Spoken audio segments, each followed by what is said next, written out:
ಏನು ಕನಸೆ? ಓ, ಇದೆಲ್ಲವೂ ಕೃಷ್ಣನ ಮಾಯ. ಕೃಷ್ಣ, ಈ ನಿನ್ನ ಶಯನಾಗೃಹವು ದಶ ದಿಕ್ಕುಗಳಲ್ಲಿ ಅನಂತವಾಗಲೆಂದು ನಿರ್ಮಿಸಿರುವೆಯ. ಈ ನಿನ್ನ ಮಾಯಾ ಮಂದಿರ ನೋಡಿ ಬೆರಗಾಗುವನಲ್ಲ ಚಕ್ರೇಶ್ವರ. ದಸಾಗ್ರ ಪೃಥ್ವಿಯನ್ನು ಶಾಸನ ಮಾಡುತ್ತಿರುವ ಮಾಂಧಾರಿ ದೇವಿಯ ಗರ್ಭ ಸಂಜಾತ, ಶತ್ರುಂಶದ ರೀಣ, ಹಸ್ತಿನಾವತಿಯ ಮಣುಮುಕುಟ, ರಕ್ತ ಸಿಂಹಾಸನಾಧೀಶ್ವರ, ಭಾರತ ಜನ ಪರಿಪಾಲಕನಾದ ಈ ಚಲದಂಕ ಮಲ್ಲ ಔರವೇಶ ಮೊರಕ್ಕಿಂತಲೂ ಈ ನಂದ ಗೋಪಾಲನ ಭವನವು ಅದ್ಭುತವೇ, ರಮಣೀಯವೇ, ಶೋಭಾಯಮಾನವೇ.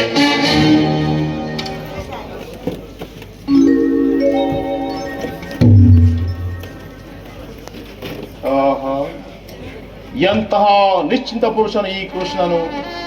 ರಾಜ್ಯ ಕೋಶಾದಿವೆಲ್ಲವನ್ನು ತನ್ನ ಅಣ್ಣನಾದ ಬಲರಾಮನಿಗೊಪ್ಪಿಸಿ ಈ ಮಧ್ಯಾಹ್ನದ ವೇಳೆಯಲ್ಲಿ ಕಲ್ಪದಲ್ಲಿ ನಿದ್ರಿಸುತ್ತಿರುವನಲ್ಲ.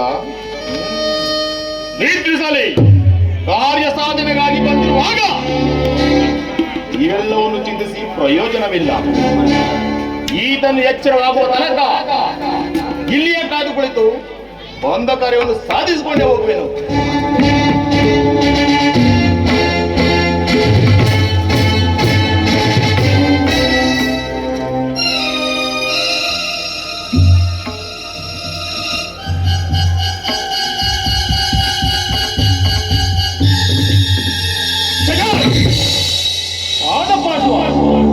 ಭೂಪಾಲಕನಾದ ನಾನು ಈ ಗೋಪಾಲನ ಪಾದದಲ್ಲಿ ಕುಳಿತುಕೊಳ್ಳುವುದೇ ಅಪಮಾನ. ನನಗೆ ಯೋಗ್ಯವಾದ ಸ್ಥಾನ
ರಕ್ಷಕನಾದ ಪರಮಾತ್ಮನು ತನ್ನ ಆತ್ಮರಕ್ಷಣೆಯನ್ನು ಎಷ್ಟು ಜಾಗರೂಕನಾಗಿ ಕಲ್ಪಿಸಿಕೊಂಡಿರು. ಅನುಗಾಲವು ಆದಿಪುರುಷನ ಸಾನ್ನಿಧ್ಯವನ್ನು ಪಡೆದ ಭಕ್ತರಲ್ಲವೇ ಸುಕೃತಶಾಲಿಗಳು. ಓಹೋ, ಅಣ್ಣನಾದ ದುರ್ಯೋಧನನು ನನಗಿಂತಲೂ ಮೊದಲೇ ದ್ವಾರಕೆಯಲ್ಲಿ. ನನ್ನನ್ನು ನೋಡಿ ನಿನಗೆ ಅಸಮಾಧಾನವೇ? ನೀನು ದ್ವಾರಕೆಗೆ ಪ್ರಯಾಣ ಬೆಳೆಸೆಂದು ತಿಳಿದ ಬಳಿಕ ನಾನು ಹೊರಟಿದ್ದು. ಸೋದರಿ, ನನ್ನ ಸುದೈವ ಬಲದಿಂದ ಮೊದಲೇ ಇಲ್ಲಿಗೆ ಬಂದೆ. ದುರ್ಯೋಧನ, ಗುರು ಸನ್ನಿಧಿಗೂ ದೇವ ಮಂದಿರಕ್ಕೂ ಮೊದಲು ಹೋದರೇನು, ಕೊನೆಗೆ ಹೋದರೇನು? ಅವರವರ ಭಾವಾನುಸಾರದ ಫಲವು ದೊರಕುವುದಲ್ಲವೇ? ಹಾಗೆಂದು ಸುಮ್ಮನೆ ಕುಳಿತರೆ ಕಾರ್ಯವಾಗುವುದಿಲ್ಲ ಧನಂಜಯ. ಇಂತಹ ಸಮಯದಲ್ಲಿ ನಾಲ್ಕಾರು ಕಡೆ ತಿರುಗಿದರೆ ಹಲವಾರು ರಾಜರುಗಳ ಸಹಾಯವು ದೊರೆಯುವುದಲ್ಲವೇ? ನಾನು ದ್ವಾರಕೆಗೆ ಬಂದದ್ದು ಈ ಮಹಿಮಾಮೂರ್ತಿಯ ಪಾದತಳದಲ್ಲಿ ಕುಳಿತು ನಾಲ್ಕಾರು ಮಾತುಗಳನ್ನು ಕೇಳಿ ಹೋಗಬೇಕೆಂಬ ಇಚ್ಛೆಯಿಂದ ಬಂದೆನು. ಸಾರಿ, ನೀನು ಯಾವ ಇಚ್ಛೆಯಿಂದಲಾದರೂ ಬಾ. ಆದರೆ ಈ ಸಾರಿ ಕೃಷ್ಣನು ನನ್ನ ಕೈಗೆ ಸಿಕ್ಕ.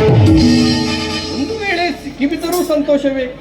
ಕುರು ಪಾಂಡವರ ದಮನಿಗಳಲ್ಲಿ ಒಂದೇ ಅಂಶದ ಪವಿತ್ರವಾದ ರಕ್ತವು ಹರಿಯುತ್ತಿರುವುದೆಂಬುದನ್ನು ನಾನು ಮರೆತಲ್ಲ ಸುಯೋಧನ. ನೀನು ಮರೆಯಬೇಡ. ಹೇ ಜನಾರ್ದನ, ಜಾಗರಿತನಾಗು. ಜಗತ್ತಿನ ಜೀವಕೋಟಿಯನ್ನು ಅಸತ್ಯದಿಂದ ಸತ್ಯದ ಸೀಮೆಯನ್ನು ಸೇರಿಸಿ ಅಂಧಕಾರವನ್ನು ಹರಿಸಿ ಅಮೃತತ್ವ ಹೊಂದಿತು. ಹೇಳು ಚಕ್ರಪಾಣಿ, 3 ಲೋಕದ ಮಂಗಳವು ನಿನ್ನಲ್ಲೇ ಸೇರಿದೆ.